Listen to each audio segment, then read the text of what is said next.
Selamat datang di YouTube Firdaus Suyitno.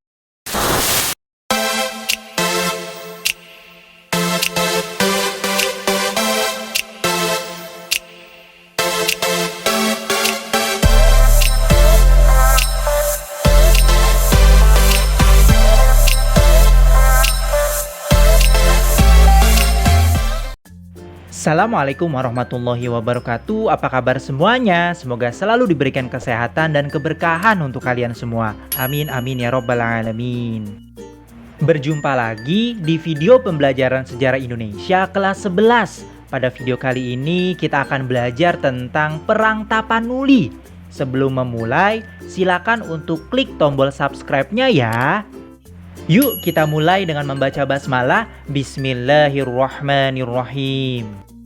Tujuan pembelajaran pada video kali ini, yang pertama diharapkan kalian mampu untuk menjelaskan latar belakang peristiwa Perang Tapanuli. Yang kedua, menjelaskan jalannya peristiwa Perang Tapanuli. Dan yang ketiga, menjelaskan akhir peristiwa Perang Tapanuli. Silakan untuk membuka buku catatannya ya, untuk mencatat poin-poin penting yang terdapat di video kali ini. Latar belakang Perang Tapanuli. Nah, pemerintah kolonial Belanda mampu menguasai wilayah Sumatera pada pertengahan abad ke-19, kecuali daerah Aceh dan Tanah Batak.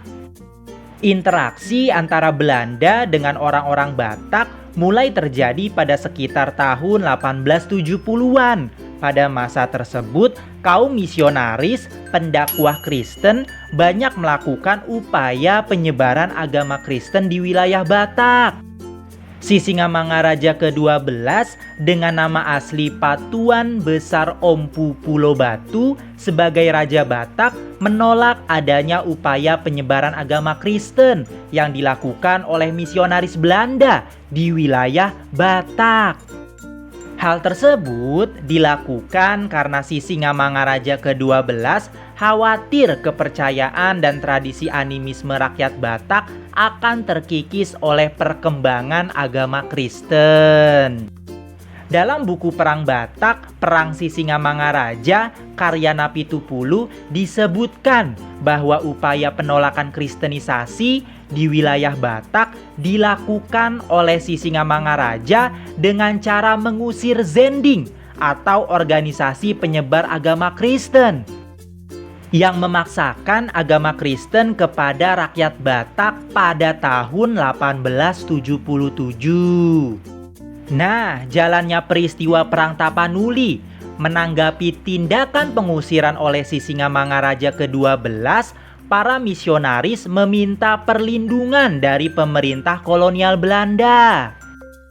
Pada 6 Februari 1878, pasukan Belanda tiba di Peraja, pedalaman Sumatera Utara, dan bergabung dengan kaum misionaris Belanda. Kedatangan tentara Belanda di wilayah Tanah Batak telah memprovokasi Sisingamangaraja ke-12 sehingga ia mengumumkan perang pada 16 Februari 1878 dengan melakukan penyerangan ke pos-pos Belanda di Bahal Batu. Dalam buku Sejarah Nasional Jilid keempat, karya Marwati, pasukan Sisingamangaraja bergabung dengan pejuang Aceh pada Desember 1878 untuk melakukan perlawanan terhadap Belanda. Aliansi Sisingamangaraja dan Aceh mampu menduduki wilayah pedalaman Sumatera Utara. Namun saat masuk wilayah kota, pasukan ini dapat dipukul mundur oleh Belanda. Perang Batak atau Perang Tapanuli antara pasukan Sisingamangaraja dan Belanda berjalan seimbang antara tahun 1880-an. Serangan Sisingamangaraja pada bulan Agustus 1889 mampu menduduki daerah Lobutalu dan membunuh beberapa tentara Belanda. Namun, pendudukan Lobutalu tidak berlangsung lama karena Belanda kembali mendatangkan bantuan dari Padang untuk merebut kembali Lobutalu dari tangan Sisingamangaraja. Akhir peristiwa Perang Tapanuli. Nah, perlawanan Sisingamangaraja dalam Perang Tapanuli mulai meredup semenjak wilayah Hutapaong diduduki oleh Belanda pada September 1889. Pasca pendudukan Hutapaong, Belanda terus memburu Sisingamangaraja dan pasukannya hingga terjadi pertempuran di daerah Tamba. Dalam pertempuran tersebut, pasukan Batak mengalami kekalahan dan melarikan diri menuju daerah Horion. Belanda terus melacak arah pelarian Sisingamangaraja dan pasukannya. Bahkan pihak Belanda menggunakan orang-orang dari Senegal, Afrika untuk membantu pelacakan. Pada tahun 1907, Belanda mampu mengepung Sisingamangaraja ke-12 di daerah Dairi.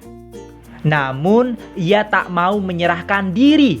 Sisingamangaraja beserta pasukannya bertarung hingga titik darah penghabisan dan meninggal pada pengepungan tersebut.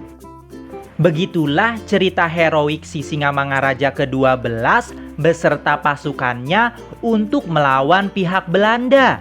Semoga kita dapat mengambil hikmah dari peristiwa tersebut.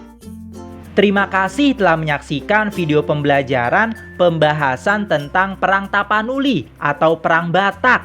Jika ada pertanyaan, silakan untuk menuliskan di kolom komentar. Jangan lupa untuk subscribe dan like-nya ya. Kita cukupkan dengan membaca hamdalah Alhamdulillahirobbilalamin. Terima kasih, tetap semangat dan sehat selalu.